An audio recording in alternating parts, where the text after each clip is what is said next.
Aujourd'hui, pour moi, jour de grande émotion. J'ai versé bien des larmes.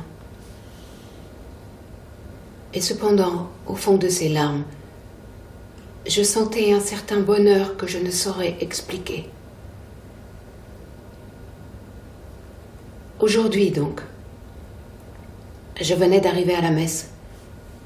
J'étais encore à genoux, faisant ma prière, lorsqu'arrive près de moi quelqu'un à qui je ne faisais pas attention. Et je vois, posée sous mes yeux contre le pilier, une béquille comme le pauvre Arthur en avait une. Je tourne ma tête et je reste anéantie. Mon Dieu, est-ce donc mon pauvre Arthur qui vient me chercher? Je suis prête. Enfin. Je demanderai pardon pour m'être nourri de mensonges. Et allons. Mais pas une main amie. Et où puiser le secours? J'ai voulu dire ce que ça dit, littéralement et dans tous les sens.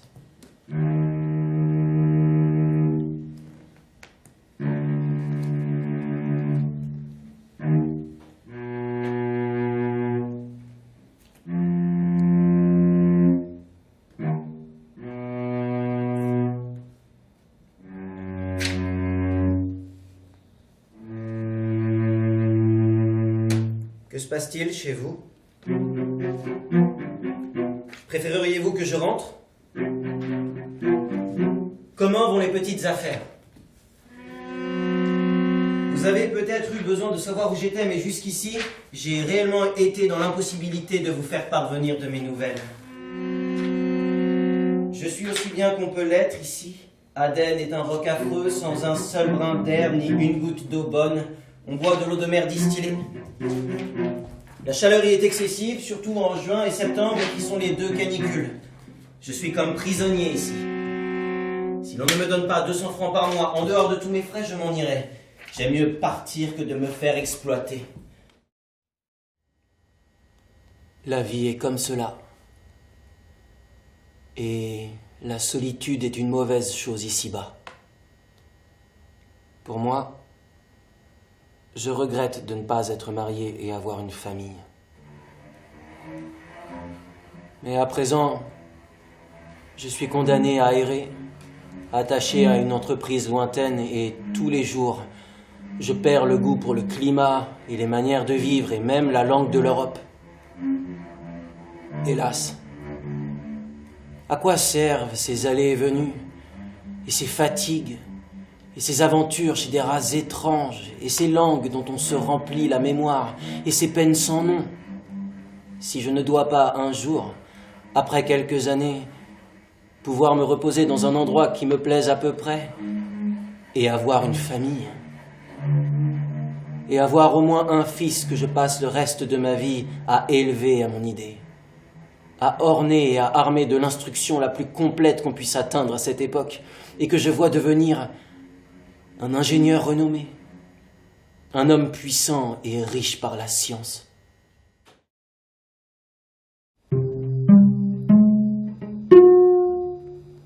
Nous sommes dans nos étuves printanières. Les peaux ruissellent. Les estomacs s'aigrissent. Les cervelles se troublent. Les affaires sont infectes. Les nouvelles sont mauvaises.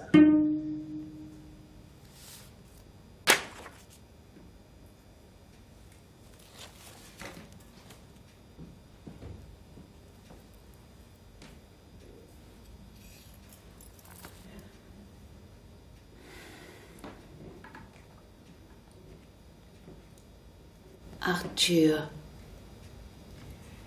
mon fils, ton silence est long. Et pourquoi ce silence? Heureux ceux qui n'ont pas d'enfants. Ou bien heureux ceux qui ne les aiment pas. Ils sont indifférents à tout ce qui peut leur arriver. Ne vous étonnez pas que je n'écrive guère. Le principal motif serait que je ne trouve jamais rien d'intéressant à dire. Car lorsqu'on est dans des pays comme ceux-ci, on n'a plus à demander qu'à dire. Des déserts peuplés de nègres stupides, sans route, sans courrier, sans voyageurs, que voulez-vous qu'on écrive de là? Qu'on s'ennuie, qu'on s'embête, qu'on s'abrutit, qu'on en a assez mais qu'on ne peut pas en finir, etc., etc. Voilà tout. Tout ce qu'on peut dire par conséquent. Et comme ça n'amuse pas non plus les autres, il faut se taire. On massacre en effet et l'on pille pas mal dans les parages. Heureusement que je ne me suis pas encore trouvée dans ces occasions-là. Et je compte bien ne pas laisser ma peau par ici, ce serait bête. Je jouis du reste dans le pays et sur la route d'une certaine considération due à mes procédés humains. Je n'ai jamais fait de mal à personne.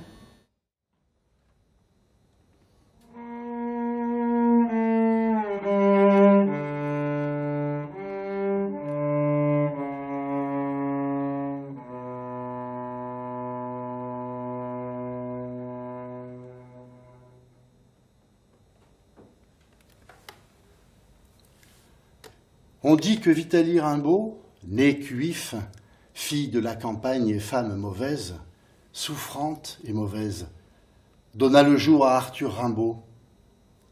On ne sait pas si d'abord elle maudit ou souffrit ensuite, ou si elle maudit d'avoir à souffrir et dans cette malédiction persista, ou si anathème et souffrance, liés comme les doigts de sa main, en son esprit se chevauchaient, s'échangeaient, se relançaient, de sorte qu'entre ses doigts noirs que leur contact irritait, elle broyait sa vie, son fils, ses vivants et ses morts.